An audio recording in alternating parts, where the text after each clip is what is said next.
Okay, we are live now. Okay, hi everyone. Thanks for joining. Um, the tour we're gonna have today is going to be presentation is going to be about Philadelphia, which is in Pennsylvania state, and our guest speaker is Greg Porter. So hi, Greg. Hey, Welcome. thank you. Mhm. Gregor Porter, he worked as a foreign service officer, right? Foreign Service Officer with the U.S. Department of State. He currently is serving in Washington, D.C., and he has served overseas at the U.S. embassies in Turkmenistan, Haiti, and India. So, Greg, could you please tell a little bit more about yourself and about Philadelphia? Yeah, no problem. So, thank you everyone for joining on a Friday night. It is 8 o'clock in the morning here in Washington.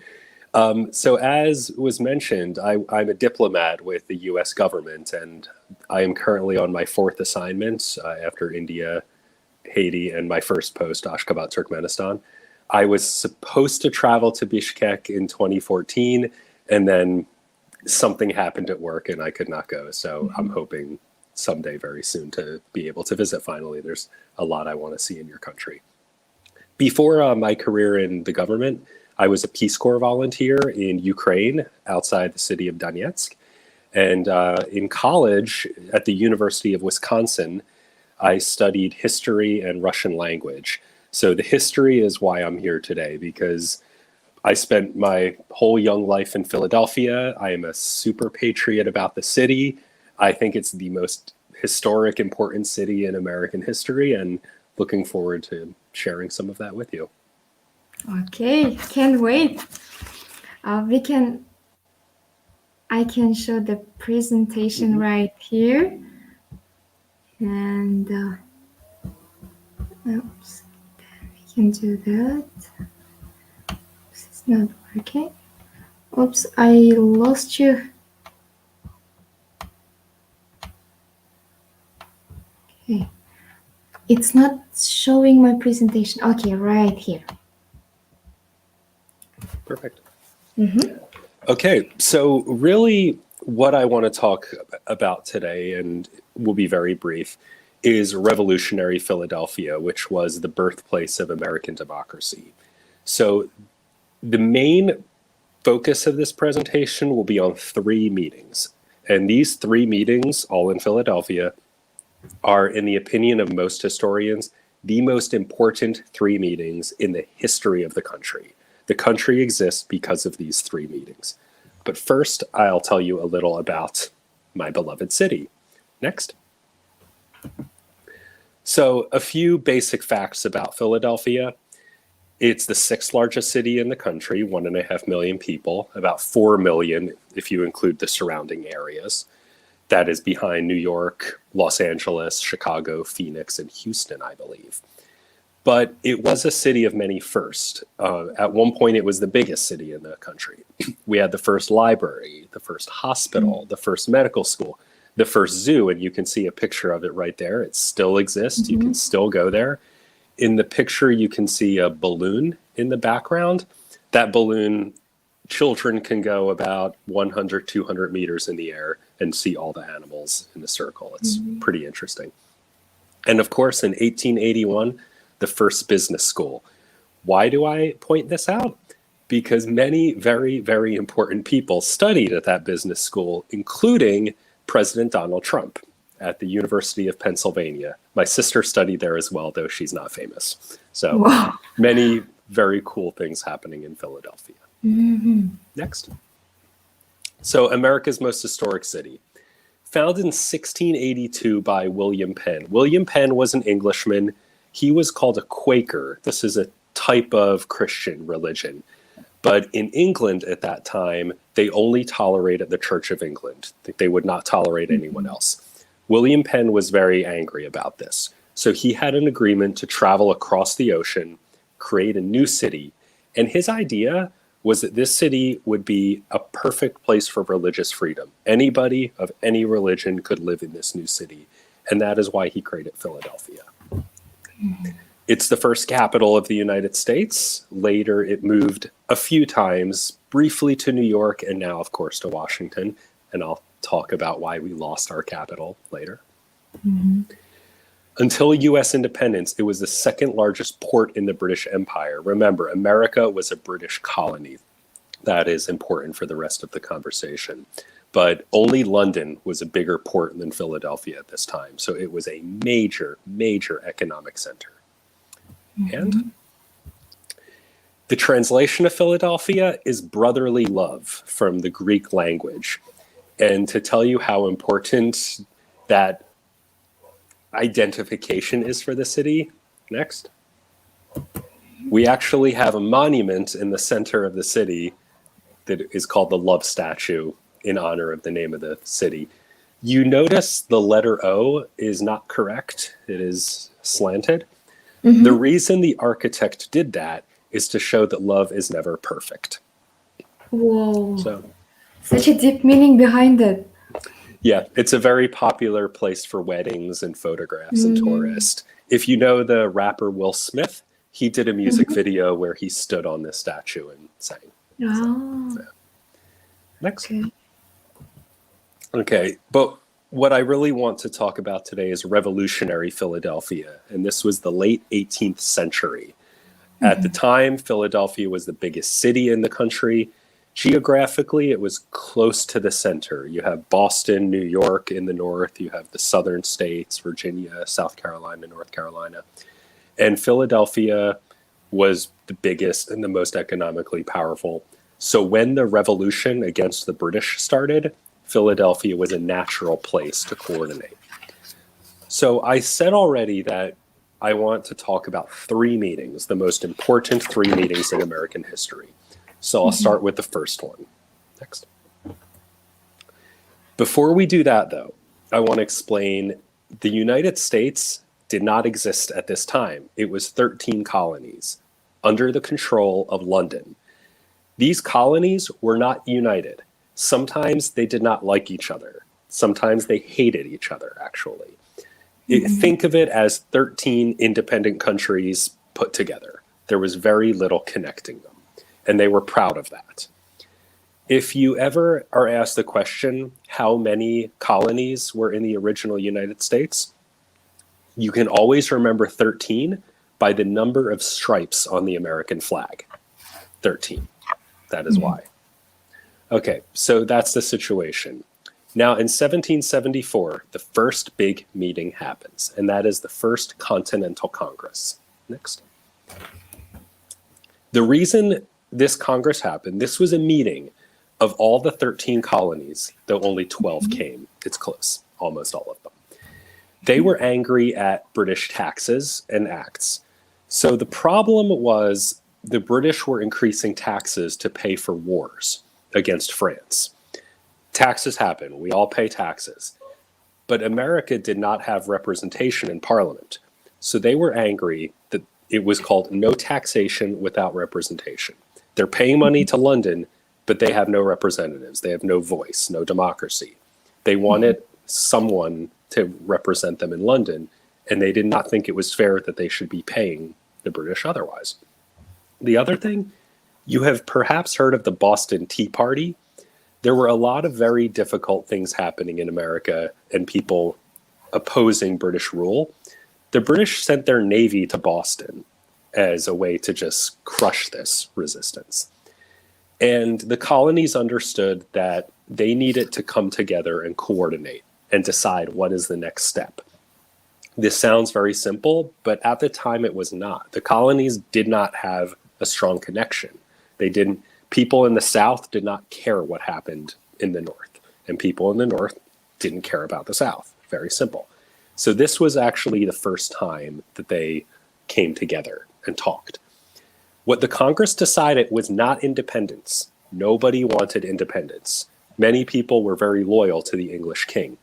What they wanted was more economic rights, and they sent a letter to the English king that just said, please respect our rights, talk to us more, and everything will be okay. The English king did not answer this letter. It is possible he did not even read this letter. These were colonies to him. He did not feel the need. Next. So the most important thing from this First Continental Congress, it's the first time in history where all these colonies, they're not states yet, colonies came together and began to think from a collective identity. Before it was 13 different colonies, now they were beginning to think as one. But still, they did not anticipate independence. Next. Now here's the really important one, the Second Continental Congress. Next. Now this is the 13 colonies meeting again. And the reason they met again was because the conflict with Britain, with the English king, had already started. There was fighting. There were British soldiers in America trying to crush the rebellion, they called it. And they understood peace was going to be very difficult at this point. They needed to coordinate. So they met again. And this time they were a little more serious. They decided to make an army in 1775, and they made George Washington, I think you all know him, the commander of that army. George Washington was very well respected. He was a farmer, trader, and he had military experience. But the Americans did not want independence quite yet.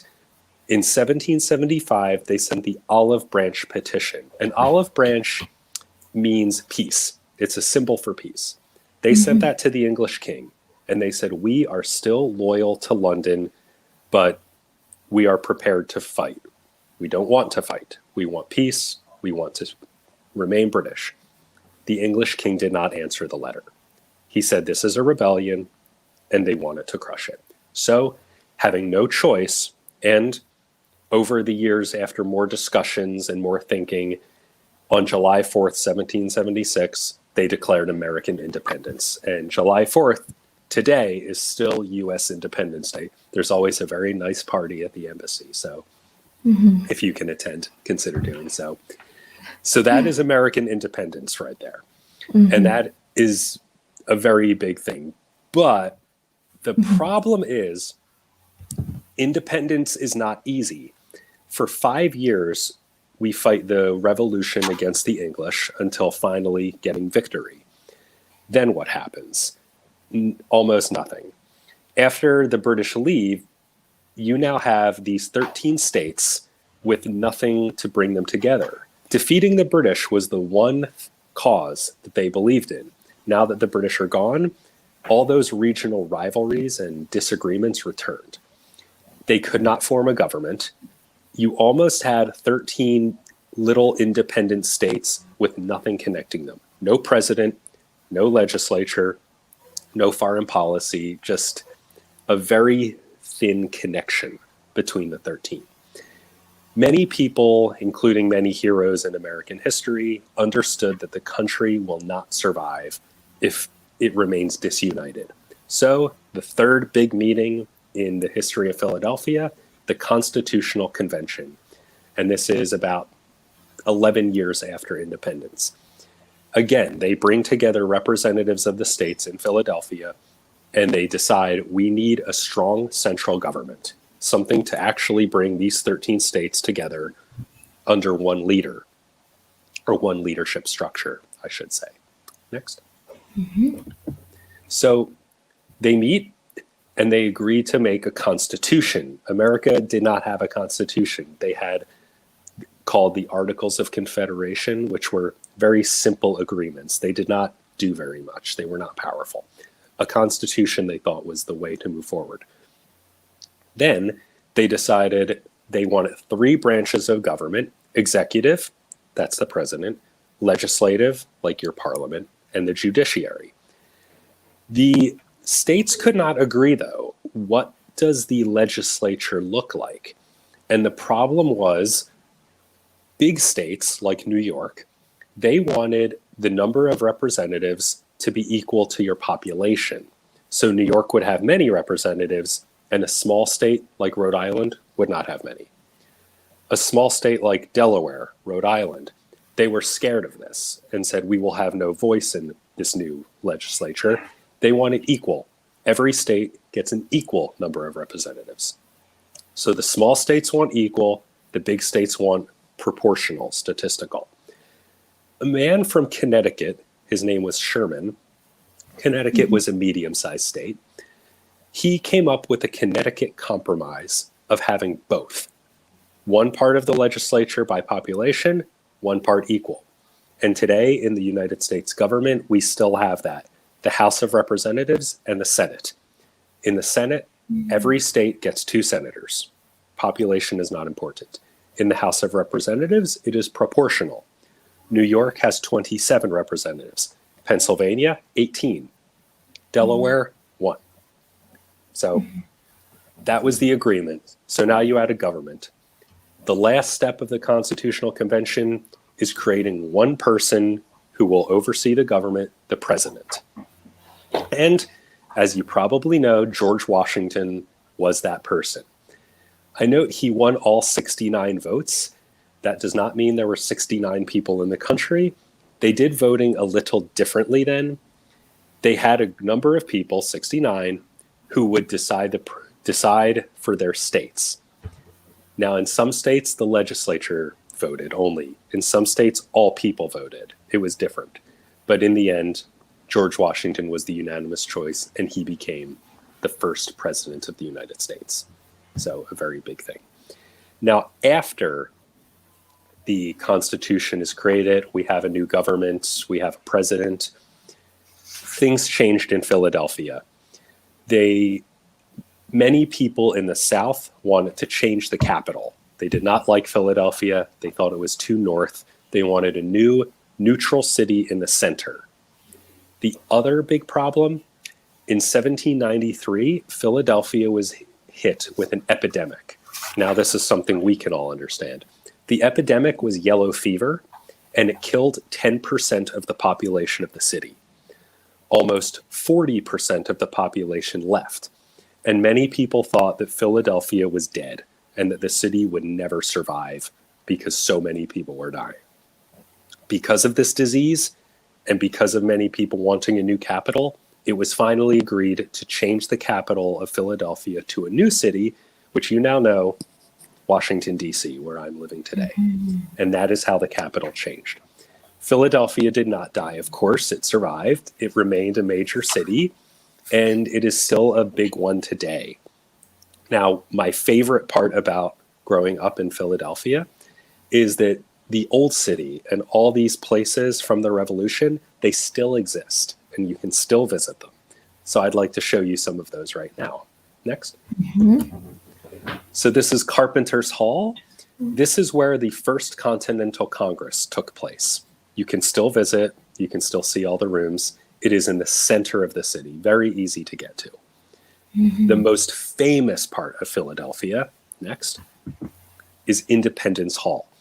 This is where the Second Continental Congress and the Constitutional Convention took place. This is right downtown. There are many businesses around it, simple to visit, and probably, in my opinion, the most beautiful building in the city. Every American knows this building. It is very famous. Also, you can go inside, next. And inside, they still have the rooms where they made the Declaration of Independence and the Constitution. It's not all original books and tables, but this is exactly what the room looked like, and you can walk all over. Next. Across the street from Independence Hall is the Liberty Bell. And the Liberty Bell is kind of a symbol of the United States now. The bell was originally in the tower of Independence Hall, and it broke in the 19th century. And now it just has become a symbol of American independence. They would ring this bell every time the Congress needed to come together. Also, and if you're a tourist, they will sometimes let you touch the bell. So remember that. Next. 2 things here. I'll start with the left, the Betsy Ross house. Betsy Ross plays a very important part in American history. She was a seamstress. She would sew clothing. George Washington knew her, and he asked her to sew the first American flag. So that is the house she lived in, and she created the first American flag, very similar to the one we have today. The stars were in a circle at that time, and now they're in rows. you can see her house. Next to her, not far from Betsy Ross's house, is Elfreth's Alley. And this is the first and oldest street in America, in Philadelphia, I should say. No street in America has been continually lived on more than this street. It goes to 1703, so now 320 years. It's very cool. It's very interesting.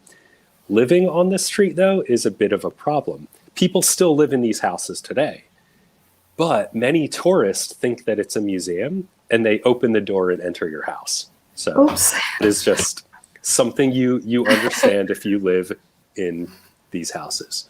It's also very difficult because these houses are historic landmarks, meaning you can't change them without government approval.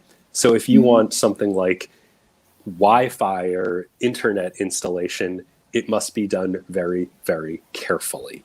So everything is a little more difficult, but they're beautiful houses. One block from the river. Next. The Museum of the American Revolution. This opened about 3 or 4 years ago, very recently. One of the best museums I've been to. It was created by a large foundation of people who just love American history. They have clothing, exhibits. They talk about what did women do, what did Black people do in the Revolution. It's very cool. The main thing they still have the tent that General George Washington used when he was fighting the British. So it's a really amazing thing. Next. We also have a Museum of the Constitution Center. And this is a building that just explains to you the history of our Constitution, civil liberties, rights. On the side of the building, you see the words, "We the people." That is the beginning of the American Constitution. They also do many events. They invite presidents here. It's a very important location. Okay, if you want to learn more, I have 2 recommendations for you. One is Hamilton, the musical. Hamilton actually does a fantastic job of explaining what happened during the Constitutional Convention and the Continental Congresses. If you like music, this is for you. Next, John Adams. DVD, it's from 15 or 20 years ago. Also does a wonderful job of explaining revolutionary Philadelphia.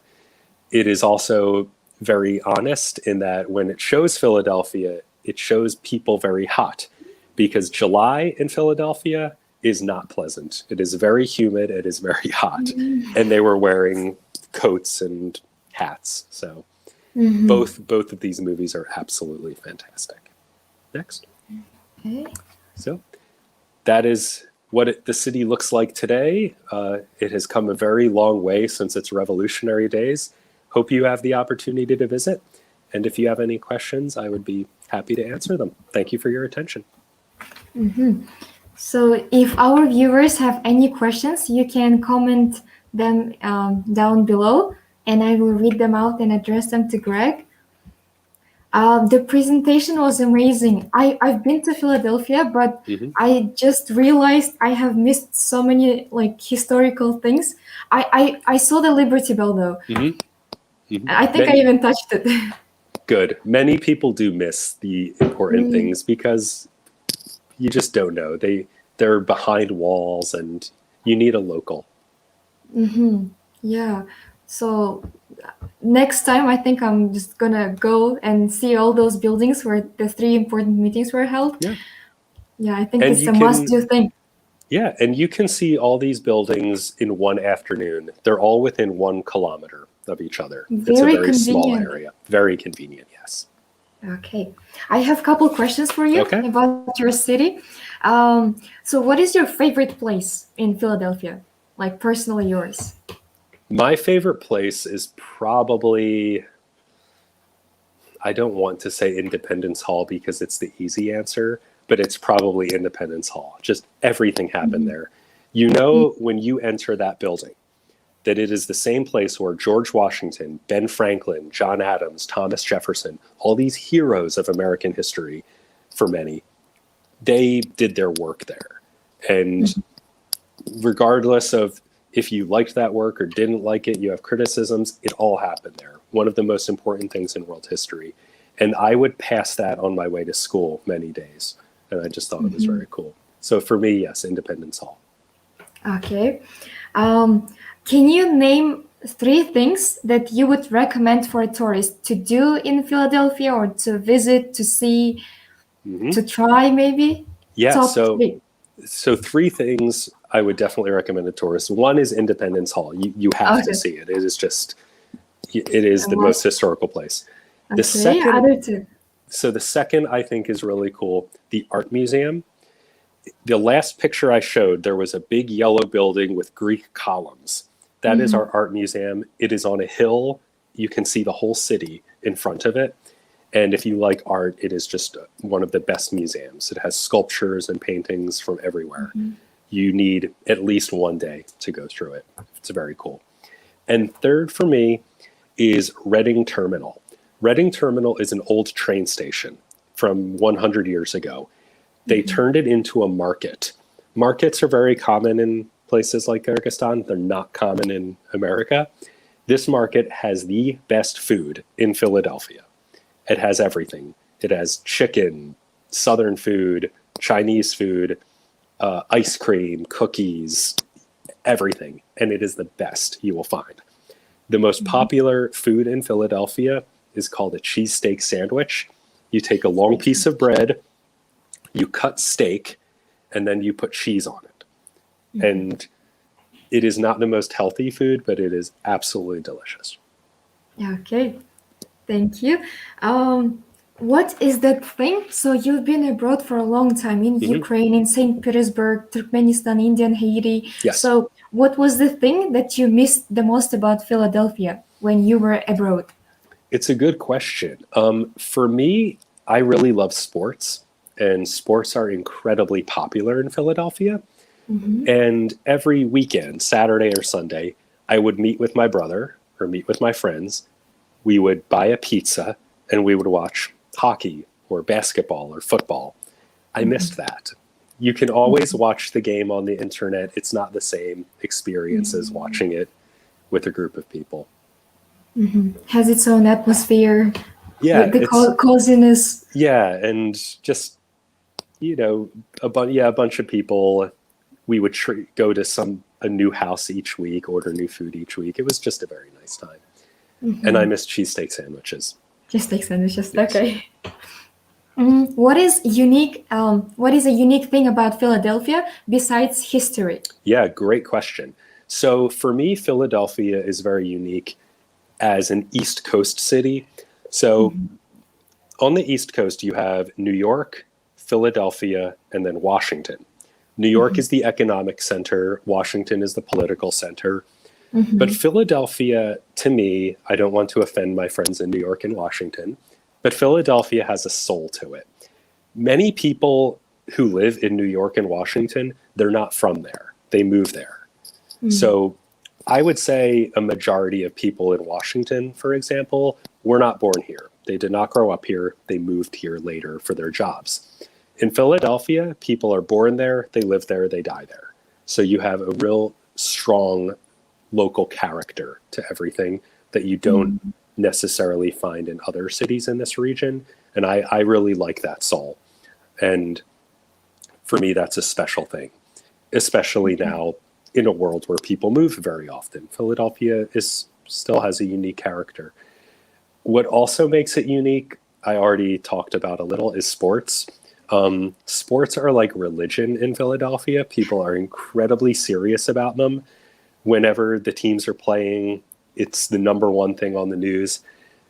We're not very successful, but 2 years ago, our football team won the championship, and over 1 million people came out to celebrate on the streets.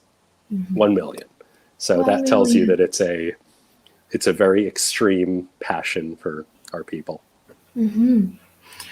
Is Philadelphia very much different from other cities in Pennsylvania?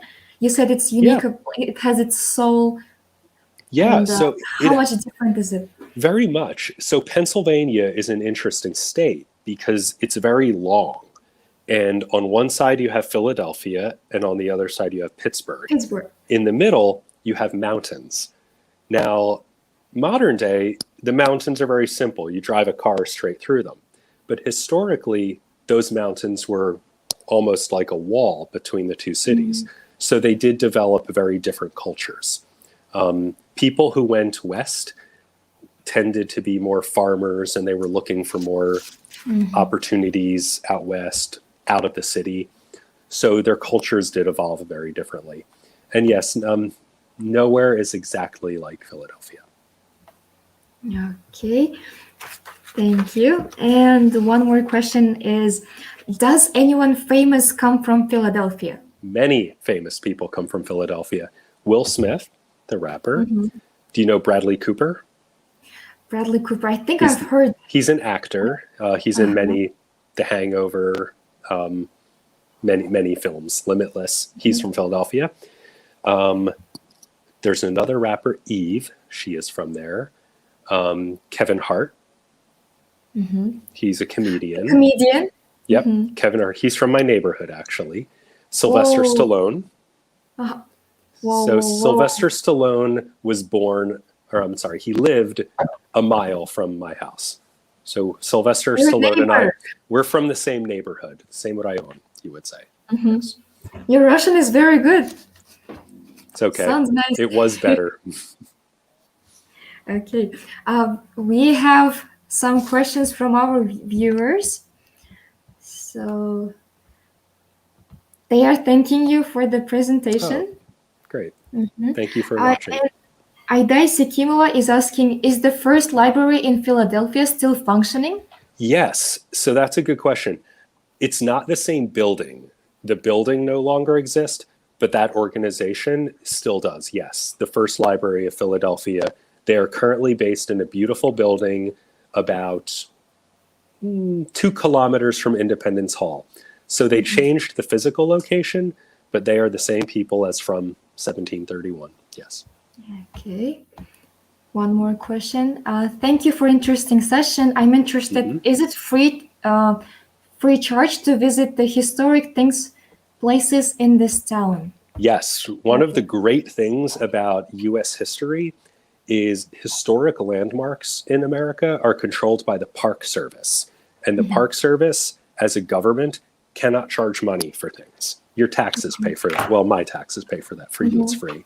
So yes, Independence Hall, Carpenter's Hall, all those great places, totally free.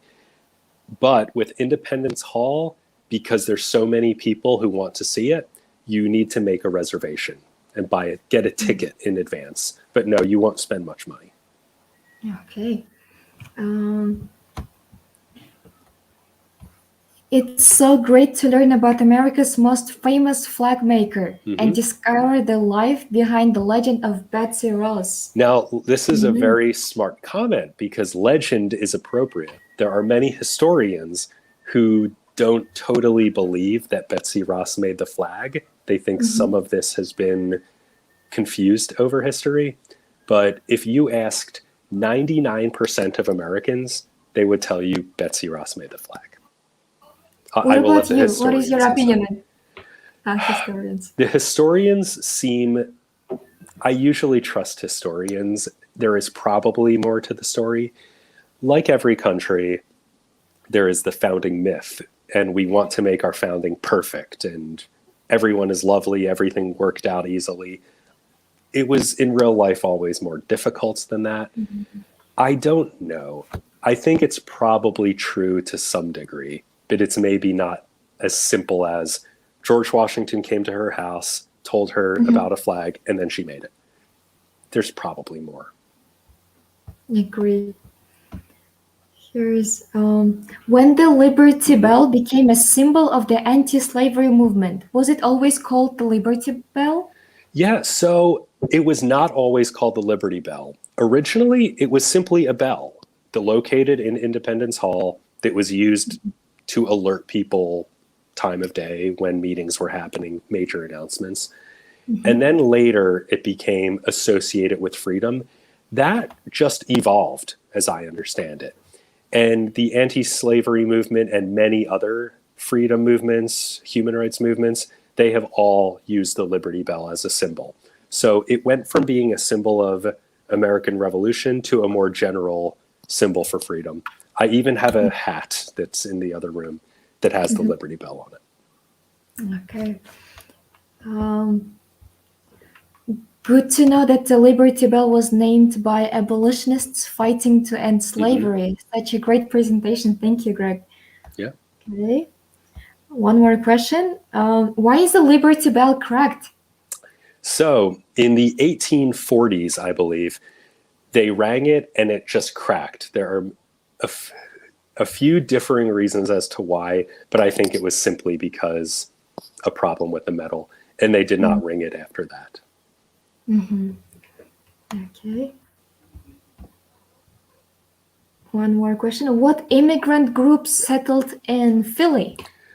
So this changes very commonly. The biggest immigrant groups were Irish and Italians in the 20th century. They came in waves. My grandmother came from Ireland, for example, and many there. There was a big Polish community. There was a large Jewish community. Many African Americans settled in Philadelphia.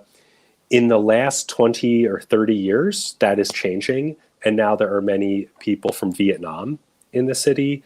Many Ukrainians moved to Philadelphia, actually. Russians in large numbers, and many people from Cuba and Puerto Rico as well. So right now, the city is incredibly diverse. You can meet people from any part of the world, it feels like. Okay. One more question. How long does it take to see all the historical places in Philadelphia and all the places that are worthy of visiting? I would give yourself one day, just morning to, breakfast to dinner. The good thing is almost all of the historic things are located in Old City. Old City is not very big. It is maybe half a kilometer and 1 kilometer across. So it is a pretty small section. You can quickly visit these different places. Okay. If you want, you can spend a month. A month even. Yeah. Okay. Mahabat is saying, Gregory, we feel how you love and how proud you are of Philadelphia. Thanks for the presentation. Very welcome. Okay. What are the other cities and towns in Pennsylvania that are also historical? So the major cities in Pennsylvania, there's really only about 2 or 3, Philadelphia, Pittsburgh, and Erie. Pittsburgh and Erie are located in the west, so they have very different histories. In eastern Pennsylvania, you can find a lot of little towns where big things happened. And these towns can be a few thousand people, very small. One interesting place for me is New Hope. And this is a very small town. It is absolutely beautiful. It is maybe, let me think how many kilometers, 45 or 50 kilometers north of Philadelphia. It is on the river, and it is a town full of artisan shops and just people creating things. They have sort of made it into that.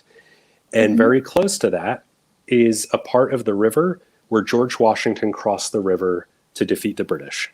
It is a very famous painting in American history, but you can still see that site. So a lot of little things, but Philadelphia is probably the only place where you have many interesting places in one small area. Okay. I think we have, that's it. I addressed all the questions. Okay. And I want to thank you for your time and for My the pleasure. presentation. I personally learned a lot. I didn't know Philadelphia used to be the capital of the First capital. first capital. Yes, I thought it has always been the Washington D.C. So I've read about the history of Pennsylvania and Philadelphia, but you opened the real facts. Yeah. Everything interesting about Philadelphia. And if anybody wants more information, a simple Google search and you'll find a million things about this. It's a very commonly written about topic. Okay. So thank you once again. Now we pleasure. have to wrap up our session and have a wonderful weekend. Thank you. You too. Have a great Friday night, Kyrgyzstan. Bye. Bye. Thank you.